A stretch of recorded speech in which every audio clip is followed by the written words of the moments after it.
បងអូនត្រូវការលុយដើម្បីទិញថ្នាំកូននៅក្នុងផ្ទៃអូនត្រូវការវាខ្ញុំរកលុយទិញស្រាផឹកមិនបានផងអូនត្រូវការលុយទៅរកការងារធ្វើទៅប្រុសស្អាតដូចខ្ញុំមិនសមធ្វើការឲ្យគេទេសមតែស្រីចិញ្ចឹម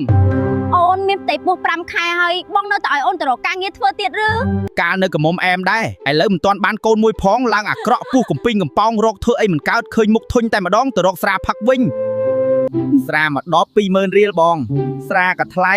ប្រេងក៏ថ្លៃតែខ្ញុំអត់លុយទិញលុយអត់គ្រប់ទេចាំទិញពេលក្រោយទុកឲ្យខ្ញុំជាអ្នកចេញអញ្ជើញប្រុសស្អាតប្រចាំភូមិផឹកជាមួយខ្ញុំម្ដងអរគុណច្រើនហើយស្រីស្អាតបងមើលទៅមិនសប្បាយចិត្តតើបងទៅលេងផ្ទះខ្ញុំទេខ្ញុំសប្បាយចិត្តដូចត្រូវឆ្នោត13លេខចឹងថ្ងៃនេះស្រាក៏បានផឹកស្រីស្អាតក៏បាននៅក្បែរទៅឥឡូវហ្មងទៅខ្ញុំពិបាកចិត្តណាស់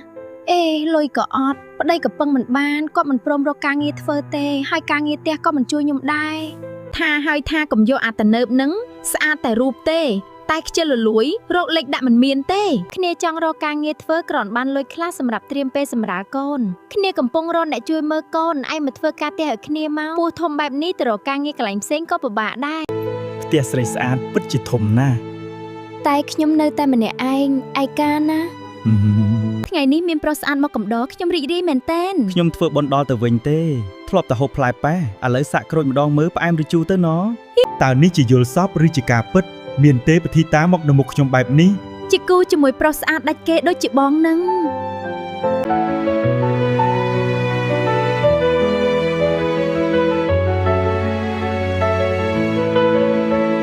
ខ្ញុំអត់មានលុយទិញថ្នាំទេខ្ញុំពិបាកចិត្តណាស់ប្តីខ្ញុំមិនខ្វល់ខ្វាយពីសុខទុក្ខខ្ញុំនិងកូនសោះកូនកុំបារម្ភអីម៉ែនឹងជួយកូនលុយសន្សំរបស់ម៉ែទៅប្រើទៅកុំគិតច្រើនប្រយ័ត្នប៉ះពាល់ដល់កូនក្នុងផ្ទៃអរគុណម៉ែច្រើនណាស់កុំបារម្ភអីម៉ែនៅទីនេះជាមួយកូនកូនសុំទោសដែលនាំទុក្ខដល់ម៉ែ